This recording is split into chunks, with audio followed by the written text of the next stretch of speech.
Bonjour la team, j'espère que vous allez bien. Vous êtes nombreux à m'avoir demandé une vidéo sur mon véhicule de location.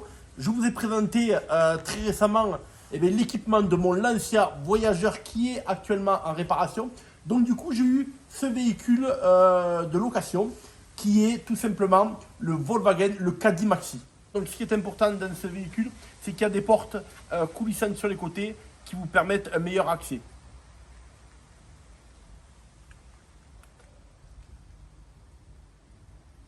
Je vais vous montrer comment le fauteuil roulant se positionne à l'arrière du véhicule.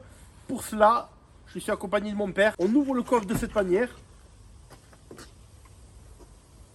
Et on descend la rampe en touchant le petit toquet rouge là. Hop. Alors cette partie-là est manuelle. J'ai une personne avec moi qui peut le faire à ma place parce que moi je ne pourrais pas le faire.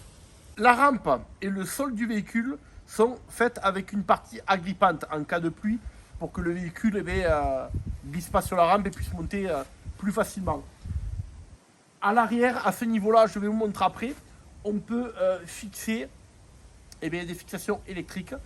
Également pareil à l'avant, ce qui permet en cas d'accident que le véhicule ne parte pas à l'avant ou ne recule pas, au contraire à l'arrière. Je vais vous montrer comment je fais pour monter dans le véhicule et comment on fait surtout pour m'attacher. Alors sachez une chose, je ne vais pas le faire pour la vidéo, mais j'ai une ceinture de sécurité qui se met ventrale pour pas que, voilà, par sécurité. Et il y a également un appui-tête qui se positionne derrière la tête pour éviter le coup de la paix. Donc vous voyez, là je me mets devant la rampe. Donc on a activé électriquement un bouton pour pouvoir déployer ces crochets, ces fixations. Donc là je vais monter dans le véhicule.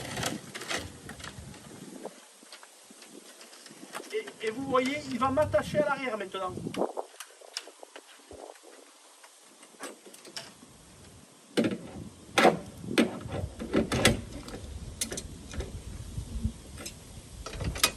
Alors le petit bémol, c'est que je me situe au niveau de l'essieu arrière. Donc c'est vrai que c'est pas très agréable parce qu'on ressent toutes les secousses de la route.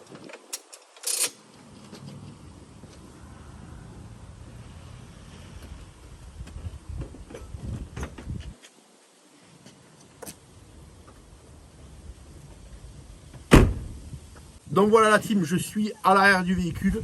Donc comme je vous le disais, c'est pas agréable parce qu'on se situe sur l'essieu arrière, donc on sent toutes les secousses de la route, les dodanes, tout ça. Mais c'est vraiment un véhicule qui est super à la conduite, qui est très agréable. Bien évidemment, vu que c'est un véhicule modifié, il faut une certaine hauteur pour pas se cogner la tête. Donc il faut compter entre 142 et 145 cm de hauteur. Le réservoir lui aussi a été modifié, il est à 56 litres. En plus de ça, la team, si vous achetez ce véhicule sans l'adapter, sans l'homologuer PMR, sachez une chose, c'est que c'est un véhicule qui contient 7 places, s'il n'y a pas de fauteuil. Après, si vous voulez mettre un fauteuil à l'arrière, c'est un 5 places plus un fauteuil à l'arrière. Mais vous voyez, là, j'ai fait enlever la banquette parce que j'avais besoin de place. Donc du coup, je l'ai transformé en 3 places. Donc c'est un véhicule qui peut vraiment se transformer en nombre de places que vous le souhaitez, mais maximum c'est 7 places et au minimum il peut être en 3 places. Voilà la team, c'est la fin de cette vidéo. J'espère que je vous aurai éclairé sur les véhicules adaptés. Bien évidemment, et je vous l'accorde, c'est différent de mon Lancia Voyageur qui est complètement motorisé. Il y a des vérins qui baissent mon véhicule. La rampe, je peux la commander avec la clé, mais celui-là, c'est une option et vous pouvez le faire aussi. Mais en tout cas, c'est un véhicule adapté qui est super confortable pour la personne en situation de handicap, mais aussi pour le conducteur qui la conduit. La team, je vous ferai d'autres sortes de vidéos sur des véhicules adaptés aussi différents les uns que les autres. Je vous embrasse et je vous dis à très vite.